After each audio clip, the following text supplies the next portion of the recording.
Hey Trail Riders, welcome back to the Daily Ride. I hope you guys are doing well. Today we're going to be talking about plugged in.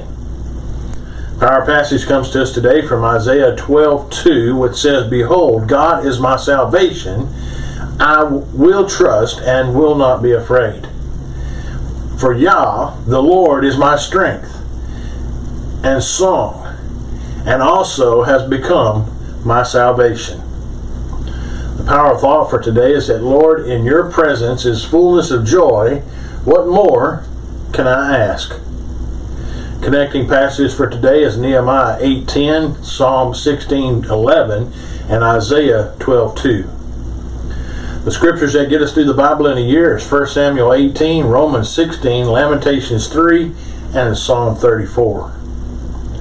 At a conference, a pastor overheard a young person say this: "We must be switched on for Jesus. All it takes is to be switched for Him."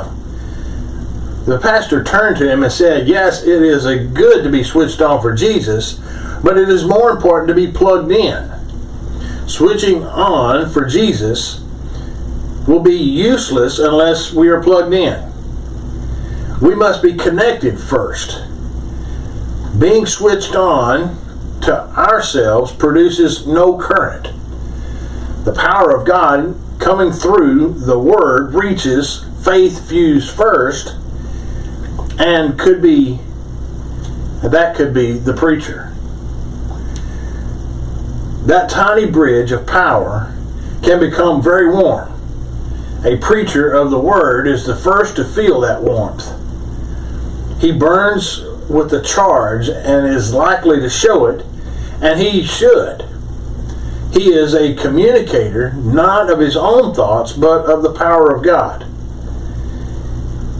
He should be a live wire. A preacher is a man having an experience with God in public.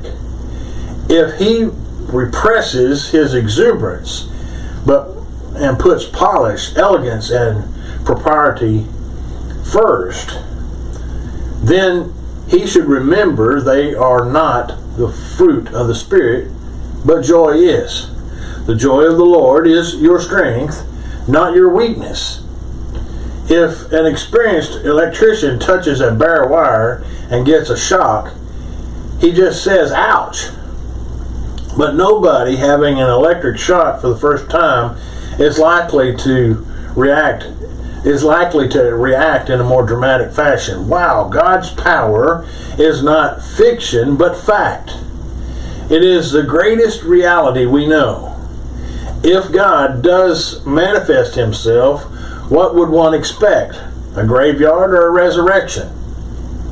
Dynamic life seem unseemly at first, but when people experience the flowing current of divine blessing, they will appreciate why it is dynamic.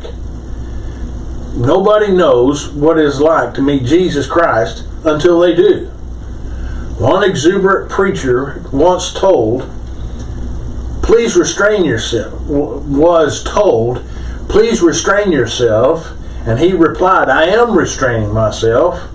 Do not let the cares of the world and appearances or pride let you be anything less than joyful about your life in Christ Jesus." Quiet time thought comes from Galatians 2:20, which says, "I am crucified with Christ. It is no longer I who live, but Christ lives in me. And the life which I now live in the flesh, I live by faith in the Son of God, who loved me and gave Himself for me." Marcus Aurelius had this to say about this passage: "I expect to pass through this world but once. Therefore, if there is any kindness I can show or any good I can do to any fellow human being, let me do it now. Let me not defer or neglect it, for I shall not pass this way again."